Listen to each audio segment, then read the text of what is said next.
ប្រិយមិត្តស្ដាប់ជាទីមេត្រីអ៊ីរ៉ង់គម្រាមថាអាមេរិកនឹងជួបសង្គ្រាមវៀតណាមទី2បើហ៊ានបញ្ជូនកងទ័ពជើងគោកមកមែនស្របពេលដែលភ្លើងសង្គ្រាមនៅតំបន់មជ្ឈិមបូព៌ាកំពុងបន្តដុតកំលោចតំបន់ទាំងមូលនិងបង្កជាវិបត្តិសកលហើយចុងក្រោយនេះបានលេចឮព័ត៌មានមកថាអាមេរិកក្រុងបញ្ជូនកងទ័ពជើងគោកទៅវិញអ៊ីរ៉ង់ថែមទៀតនោះស្រាប់តែឥឡូវនេះទីក្រុងតេហេរ៉ង់បានព្រមានចំថាបើលោកដូណាល់ត្រាំហ៊ានបញ្ជូនទ័ពមកមែនអាមេរិកនឹងជួបសង្គ្រាមវៀតណាមទី2ជាមិនខានឡើយការព្រមាននេះគឺចេញពីមាត់អនុរដ្ឋមន្ត្រីក្រសួងការបរទេសអ៊ីរ៉ង់ដែលប្រាប់សារព័ត៌មាន Sky News ដែលបានចុះផ្សាយកាលពីថ្ងៃច័ន្ទទី16ខែមីនាឆ្នាំ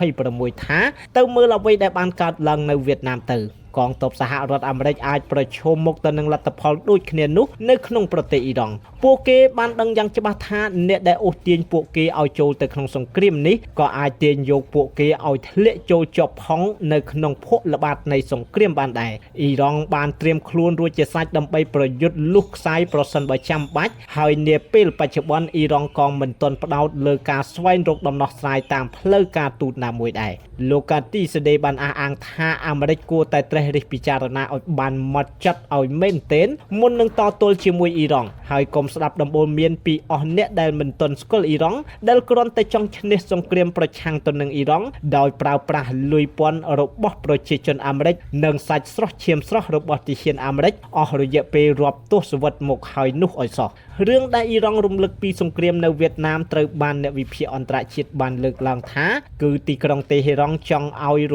បួសចាស់របស់សហរដ្ឋអាមេរិករើឡើងវិញដើម្បីញុះឲ្យប្រជាពលរដ្ឋភ័យខ្លាចថាតើយើងអាចត្រូវកូនចៅយើងចូលមកឈូសឬសេដ្ឋកិច្ចយើងត្រូវដួលរលំដោយកាលពី50ឆ្នាំមុនទៀតដែរឬទេប្រវត្តិដ៏ឈឺចាប់របស់សហរដ្ឋអាមេរិកនៅក្នុងសង្គ្រាមវៀតណាមគឺអាមេរិកបានបញ្ជូនយុវជនរាប់លាននាក់ទៅសមរភូមិដែលភាគច្រើនត្រូវបានបង្ខំឲ្យចូលបំពេញកាតព្វកិច្ចទាហានអាមេរិកជាង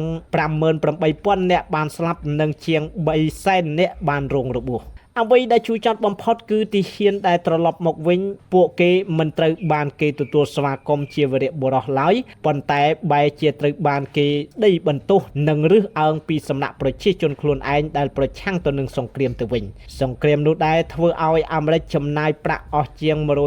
168,000 លានដុល្លារតម្លៃកាលពីសម័យនោះដែលបណ្ដាលឲ្យមានអតិផរណាធ្ងន់ធ្ងរនិងប៉ះពាល់ដល់សេដ្ឋកិច្ចជាតិអស់រយៈពេលយូរ